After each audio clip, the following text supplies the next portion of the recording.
Hello, today we're going to be continuing our series in Proverbs called The Path, and we're going to be learning two very important things about what it means to be wise.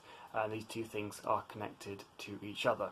Firstly, we're going to learn that wise living should affect every single part of our existence. And secondly, we're going to learn that wise living flows out of a heart that is devoted, utterly devoted to God. Let's begin by reading Proverbs 3, verses 1 to 12. So Proverbs 3, verses 1 to 12, I'm going to be reading from the ESV translation, so don't worry if things don't match up exactly with the Bible you have, but it will appear on the screen as well. My son, do not forget my teaching, but let your heart keep my commandments. For length of days and years of life and peace they will add to you. Let not steadfast love and faithfulness forsake you. Bind them around your neck. Write them on the tablet of your heart. So you will find favour and good success in the sight of God and man. Trust in the Lord with all your heart, and do not lean on your own understanding. In all your ways acknowledge him, and he will make straight your paths. Be not wise in your own eyes. Fear the Lord and turn away from evil. It will be healing to your flesh and refreshment to your bones. Honour the Lord with your wealth and with the first fruits of your produce. Then your barns will be filled with plenty, and your vats will be bursting with wine. My son, do not despise the Lord's discipline, or be weary of his reproof. For the Lord reproves him who he loves, as a father the son in whom he delights. When I was at primary school, I lived two separate but parallel lives that had no contact with each other. I lived one life at school, and I lived a completely different life at home. This was particularly seen in my jokes, in my sense of humour that I displayed in different settings. At home, I was a nice, sweet child that caused nobody any trouble. My room might have been a little bit messy, but overall I was angelic. I was a good kid, and my family were blessed to have me. My humour was refined, it was delicate, it was filled with gentle wit and kind remarks. At school, things were different. I did not tell the sorts of jokes that one would tell in front of their own mother. These jokes were unpalatable. I lived a dual life. At home, I was innocent. At school, I was a comedian. There was no overlap between them, and while that remained the case, there was no risk of danger. There was no risk that the two lives could collide and cause me any issues. This, of course, was until my sister started her work experience. Sarah is a snitch. Sarah was a mole in my operation. My beloved sister was a traitor. She told my mother all the sorts of jokes that I had been telling. What followed was a humiliating conversation. My mother sat me down in the kitchen. She told me that she knew the sorts of jokes that I had been telling. Oh, she did. And she let me know that it was in my best interests never to tell them again. I learned a very important lesson that day. Never trust my sister. On a more serious note, I learned that I couldn't get away with living these two separate lives. Eventually, they were going to come into contact with each other, and the whole thing was going to come crashing down. I think subtly, this is how a lot of us actually do church. I don't think we intentionally live two lives in the same way that I did at school at home, but I do think that we have a Sunday version of ourselves, and then we have a Monday to Saturday version. We have a way of living life on a Sunday that doesn't affect Monday to Saturday. They are kept separate, like two separate worlds. I don't mean that you are kind and loving on Sunday but the rest of the week you guys out and live absolutely decadent lives of chaos and cruelty.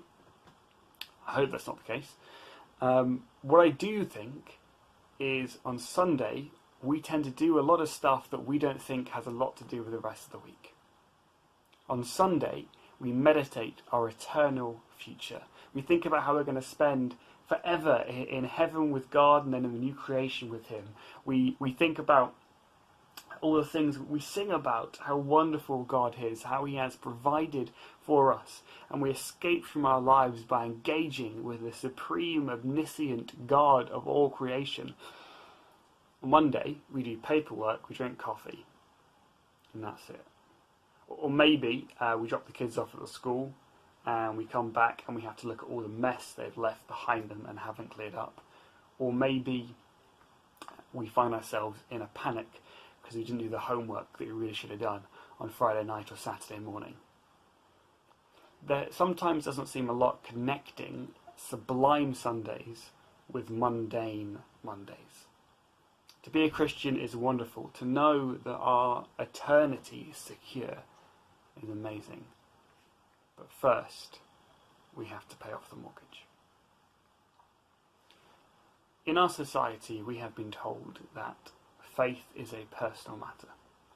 It doesn't have a lot to do with a 9 to 5. It is nice for us to believe, but we should keep it to ourselves. This is a lie. Wisdom should change our lives. Nothing should go untouched by the wondrous reality of our faith. When our hearts truly belong to the Lord, wisdom becomes truly embedded in the way we live our lives. The passage we have just read says, "Trust in the Lord with all your heart. In all your ways acknowledge Him." Notice how it uses the word all. It doesn't say trust in the Lord with some of your heart. In some of your ways acknowledge Him. And this passage then begins to give us a whole bunch of examples of how our lives should be changed by this wisdom. It tells us that it should affect our character, that we should pursue steadfast love and faithfulness. It tells us that our faith should affect the way we understand the world. It should affect the way we think. Be not wise in your own eyes. Fear the Lord and turn away from evil. It tells us that our faith should affect our money. Honour the Lord with your wealth and with the first fruits of your produce. So it's not just telling us to think nice things and wise thoughts. It wants us to put our money on the table. It wants us to use our money to honour God. You see, that's just the beginning. Proverbs is not a book about debating abstract philosophy. Proverbs is a really, really practical book. It talks about all sorts of issues. Child rearing, relationships, business practices, anger management. The Bible is not content to simply tell us what to do, so what to believe. The Bible tells us so much more. The Bible is a handbook. It is a practical guide. It tells us what we need to know in order to truly live. See, wisdom is not just about somebody rambling, some ramblings from the pulpit. It's not just about 20 minutes on a Sunday morning where somebody tries to teach you something. Wisdom is not about things that you simply find in a philosophy textbook or in a theology textbook, as much as I love those stuff. Wisdom is something that is meant to spread out into all areas of our lives, shaping the finest details of who we are. So that's the first point I want you to know.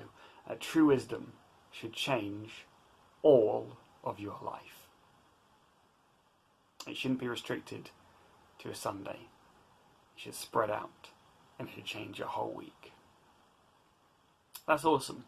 But unfortunately it leaves us with a wee question, something that we need to explain.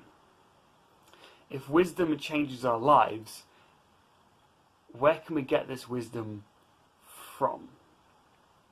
Now, there might be many among you who have already come up with an answer to this. You might be thinking, well actually that's quite simple. You see, Christians believe that wisdom comes from God, right? And God has told a lot of this wisdom to humans, and humans have written it down under God's guidance in the Bible.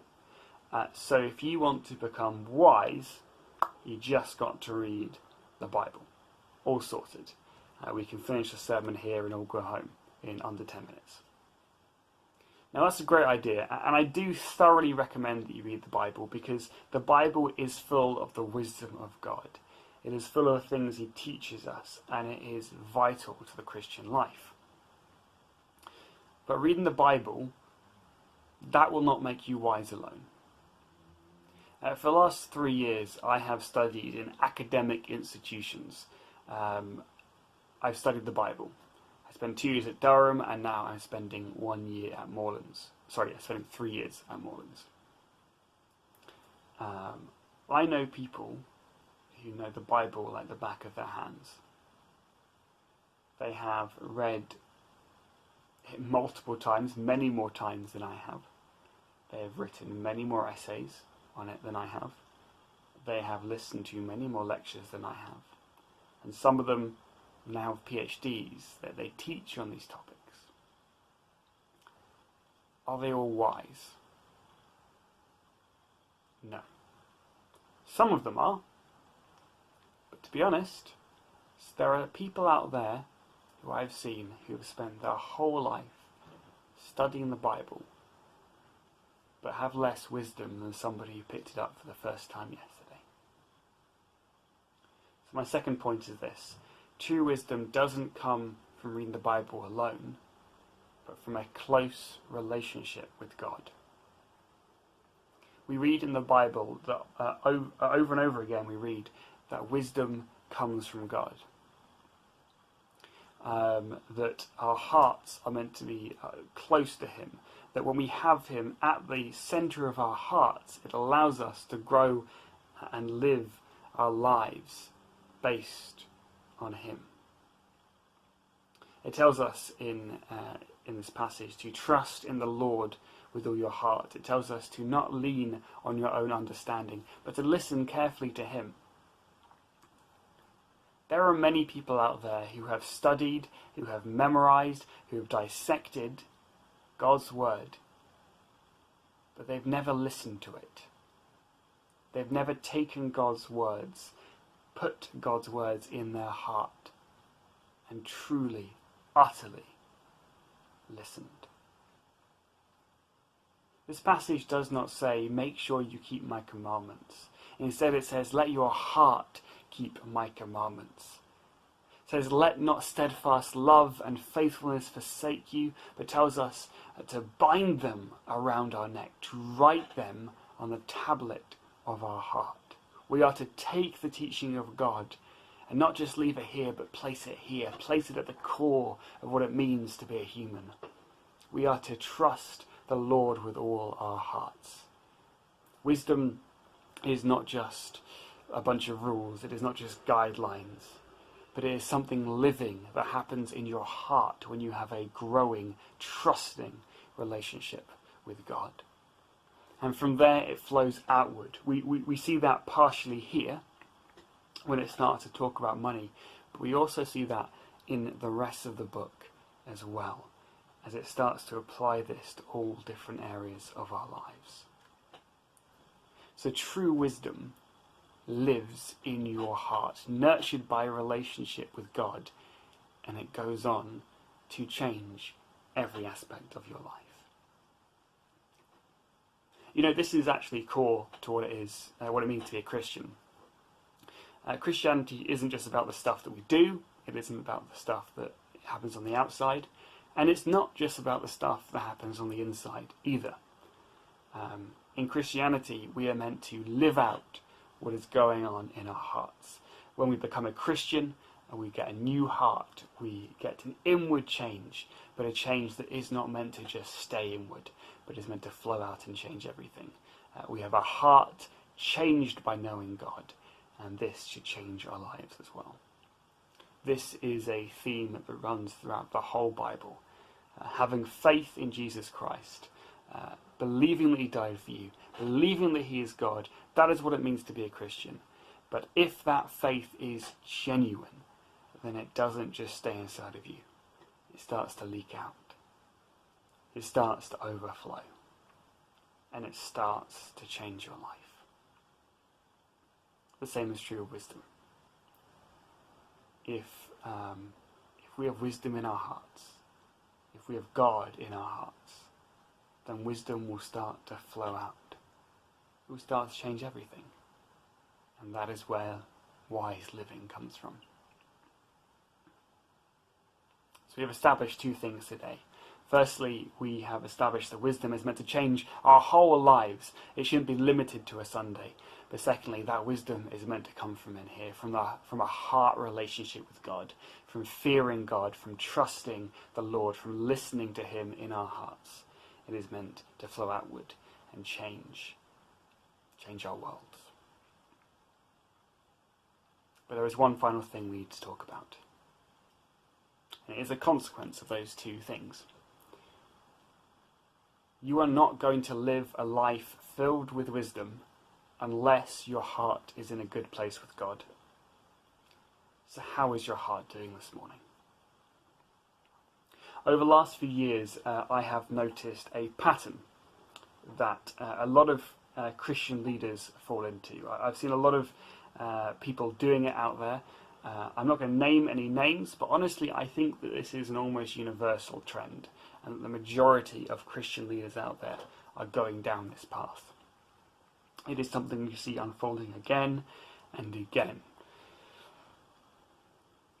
What happens is Christian leaders become leaders because they are enthusiastic about telling people about God. They have a close relationship with God. They have a wonderful relationship with God. And they want to share that with everyone. They want to tell people who don't know about God about Him. And they want to remind people who have forgotten just how wonderful God truly is. And you know what? This is admirable.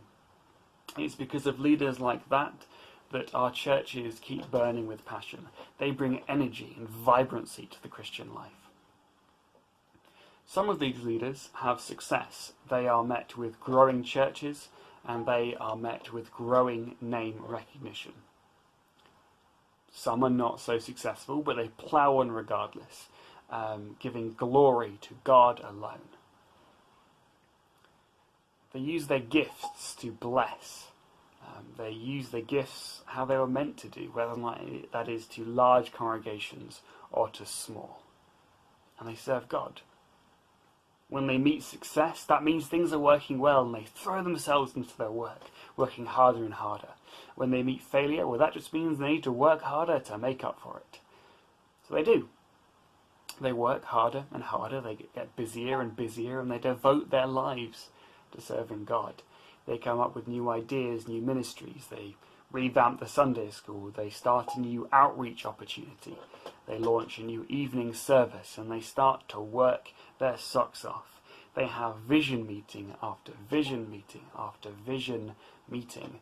They churn out those church sermons, and they weep with those who weep, they celebrate with those who celebrate. They are good Christian leaders. Some of them end up leading mega churches, some of them end up leading tiny churches, but it doesn't matter, because they are doing it all for the glory of God. Then they burn out. They do something stupid, something foolish. They have an affair. They start fiddling with the church finances. They get angry. They get cranky. Maybe they turn to a bit of a bully. Maybe they don't do any of that stuff. Maybe they just start to crumble a bit under all the pressure. They don't do anything morally wrong, but they just feel the pressure of everything piling on them. What happened to them? What happened to that wisdom that they had at the beginning? Why are they now just another fallen pastor, or another stressed out pastor, another burnt out leader? Where is their wisdom now? Well, the truth is, there's something been wrong for a long time. They had energy for God, they spent that energy for God, and now they're feeling hollow. Their enthusiasm the thing that used to drive them forward, that's been replaced by performance pressure, by performance anxiety, and the well inside has gone dry.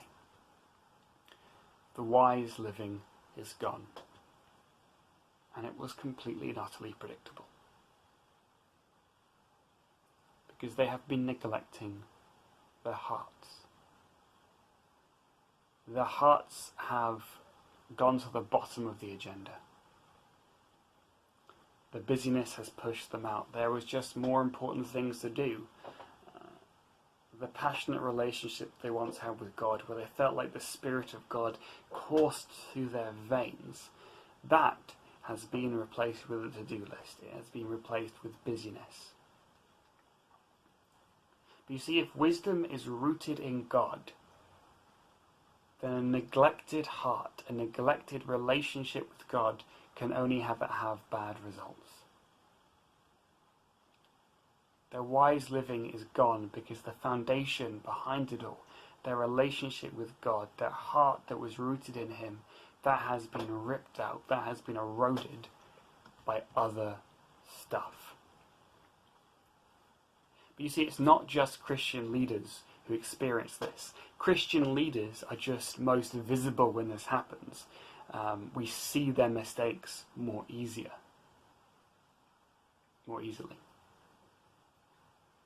Most Christians, I think, experience this in some way. Most Christians go through a period of their lives where they feel hollow. They've ploughed through their lives. We have ploughed through our lives. We have lived godly lives. We have tried to do the right thing. We have tried to be honest. We have tried not to lust after people we shouldn't lust after. We have tried to be nice. We have tried to give money to people who need our money, to be charitable to those who need us to be charitable to them.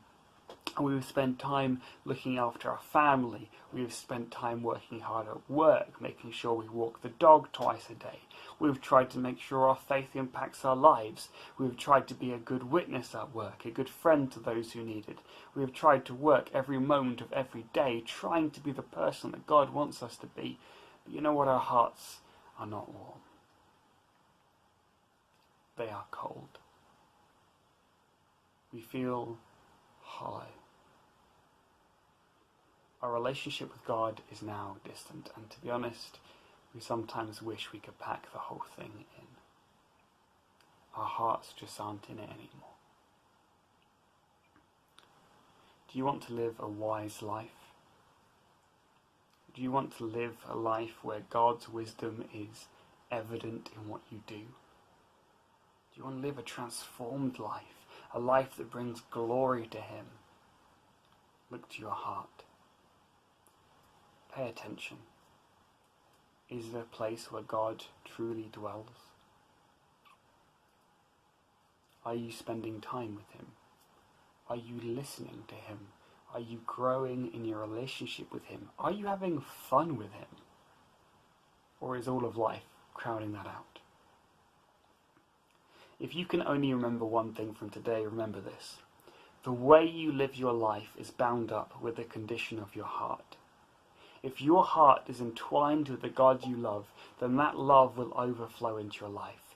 If your heart is entwined with our God, the God of justice, then that justice will overflow into your life. If your heart is entwined with our God, the God of wisdom, then that wisdom will overflow into your life. If there's anything getting in the way of your relationship with God, that's really serious. Even if you're doing too much for church right now, and that's getting in the way of you being with God, it's actually distracting you, maybe you need to do a bit less. Or if you're doing something admirable, if you're spending your life hurtling around the countryside, giving your kids every opportunity at every club there is, and trying to give them as much as you can, but you are not giving them the opportunity and time to get to know God, and you are not giving yourself the opportunity and time to get to know God, then you need to reassess what you are doing.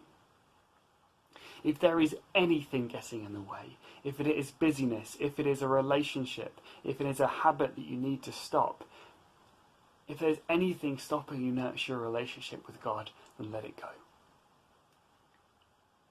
That thing is not as important as following God. I'm not saying that you need to make sure you set aside exactly 30 minutes every day to read the Bible and pray. That will be pretty good. I would recommend it personally, but it's not the message, right? It's not the message of today. Maybe you just need to turn off the radio on the way to work. Maybe you just need to tell him how you are feeling right now when you are on that journey to work, and having a radio turned off allows you time to do it. Maybe you need to just have a good cry, lying in his arms and letting God comfort you. I don't know what you need right now, but I reckon you probably do know. And if you want to live a wise life, you need to make sure your heart is close to him. Spend time talking with him in prayer. Spend time listening to him through the Bible. Spend time reflecting on how he is wanting you to act right now. Make sure your heart is firmly in the right place, firmly with God. Then go out and transform the world.